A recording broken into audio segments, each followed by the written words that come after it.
L'homme clématite, nous allons faire un tirage pour les énergies, pour les balances. Pour 2026, nous allons voir qu'est-ce que les cartes nous disent. Donc, on y va voir les énergies au niveau du travail, finances, amour, ce que ça donne pour 2026.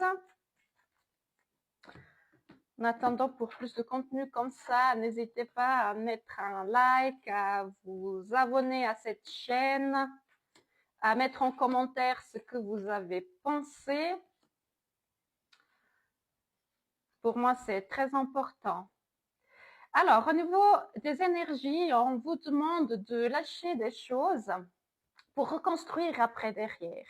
Je vous rappelle que nous sommes en année 9 et du coup, c'est le dernier moment maintenant en fin d'année pour lâcher certaines choses, pour lâcher ce que vous n'aimez pas, ce que ne vous convient pas, que ce soit au niveau personnel, que ce soit au niveau professionnel. Donc, ça a cette idée de mettre tout à plat pour repartir sur des nouvelles bases. Donc, vous avancez bien, vous avancez avec la sagesse. Il y a peut-être des conseils d'une personne un peu plus âgée, on va dire, un peu plus sage, qui va vous apporter beaucoup de conseils, qui va améliorer vos énergies, vont peut-être vous donner une idée auquel vous n'avez pas pensé. Et on vous dit de prendre du temps pour vous, de sortir plus, d'avoir une vie sociale un peu plus importante, de sortir plus, de faire des nouvelles rencontres, d'aller vers les autres. Et on vous dit aussi que vous êtes en 2026 dans une énergie d'ouverture. Là, il y a de la sagesse, de la paix intérieure, où vous serez sûr de ce que vous allez, de ce que vous voulez, de ce que vous voulez mettre en place. Et après, il y a l'ouverture au monde. Donc, vraiment, vous avez plein de possibilités qui vous ouvrent à vous. Je pense dans les différents domaines, que ce soit finance, travail, amour. Donc, des belles cartes au niveau des énergies. Maintenant, si on regarde les finances, donc les finances, il a une partie, il y a peut-être des peurs, des choses qu'on vous... Oui. Il y a une phase qui est difficile. Il y a une phase qui il va avoir une amélioration des choses, qui va avoir au niveau financier que ça va aller mieux. Et tout d'un coup, on vous dit de faire attention parce que tout d'un coup, peut-être que des doutes s'installent, que les choses, elles ne vont pas aller autant bien comme auparavant. Mais dans tous les cas, on vous demande de vous poser et surtout de garder votre calme. Donc, pour faire face à des peurs, pour faire face à des choses un peu plus difficiles que seront surmontées si vous gardez votre calme et que vous prenez les bonnes décisions. Au niveau du travail, c'est une belle année. C'est très favorable au niveau de travail. On vous demande de lâcher prise sur certaines choses. On est toujours dans cette énergie de lâcher prise.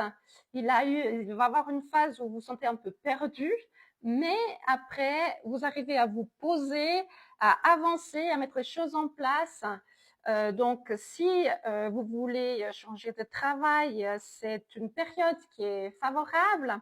Si vous voulez construire ou vous lancer votre propre entreprise aussi. Donc, lâchez vos peurs, lâchez ce que vous entrave finalement pour aller vers de l'avant, vers vos projets, vers des choses qui vous animent et vous aurez le succès après. Donc, vraiment, n'hésitez pas à avancer. Les cartes sont très favorables pour le travail. Et puis, en ce qui concerne l'amour pour les balances, donc l'amour, on vous demande de faire des nouvelles choses. Donc, peut-être si vous êtes en couple depuis longtemps, de faire des nouvelles sorties, de faire peut-être des voyages, des nouvelles choses qui arrivent pour redonner un nouveau souffle au couple. Peut-être qu'il y a aussi des discussions à avoir, des choses à poser. En tout cas, ça sera très positif parce que vous construisez vraiment quelque chose de positif avec votre partenaire, avec votre conjoint. On vous demande aussi de regarder à l'intérieur de vous, qu'est-ce que vous pouvez apporter de nouveau à la relation. En tout cas, il y a un déménagement, quelque chose qui commence, quelque chose, un projet, un déménagement. Peut-être que pour les gens qui veulent se mettre en couple, aller habiter ensemble, c'est la bonne période. Et puis, il y a l'énergie de la lune. Donc, permettez-vous de vivre un peu vos rêves, de vivre les choses. Faites attention aussi de ne pas être trop dans l'illusion puis dans l'attente, mais quand même c'est une bonne énergie, cette énergie de la lune qui nous permet aussi de vivre ce qu'on a un peu idéalisé dans notre tête sans pour autant rester dans l'illusion. Voilà pour l'amour. En tout cas, c'est positif. Pour les personnes qui veulent rencontrer l'âme sœur, qui sont toutes seules, pour les balances qui sont seules, je pense qu'il faut sortir plus, commencer peut-être une nouvelle formation, commencer quelque chose de nouveau, se mettre au sport. Et dans cette ambiance-là, vous allez rencontrer l'âme sœur, quelqu'un que vous apporte de la joie et puis que vous pouvez construire quelque chose avec, quelque chose de nouveau, une nouvelle belle histoire. Donc, je vais aussi tirer pour vous l'oracle des êtres magiques pour les balances, pour l'énergie de 2026. On va juste voir ce qu'elle nous raconte. Donc, vous avez le voyage. Je pense que vous allez beaucoup bouger en 2026. Des choses qui vous feront plaisir, des choses à apprendre aussi. Le pardon, donc le pardon des autres, le pardon de ceux qui vous ont blessé, le pardon de soi-même aussi. Il y a une énergie de libération émotionnelle pour atteindre cet équilibre. Et puis, l'attente, on vous demande d'être patient. Et pour résoudre les situations, d'être patient et laisser les choses se faire.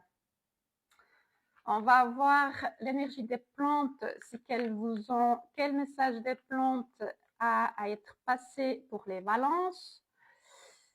Et le message, c'est: je brise le cercle vicieux de tes douleurs profondes et ancestrales en consolidant et en assurant la symbiose de toutes tes facettes.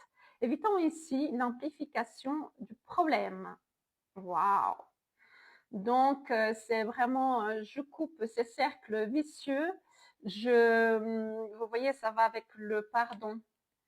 Je vais aller cicatriser les blessures pour voir toutes les facettes, c'est-à-dire pour voir tous les points de vue, pour avoir du recul et pour éviter de voir le problème très grand alors que peut-être qu'il est trop petit. Parfois, un problème il est comme ça petit et nous, on en fait une montagne, n'est-ce pas?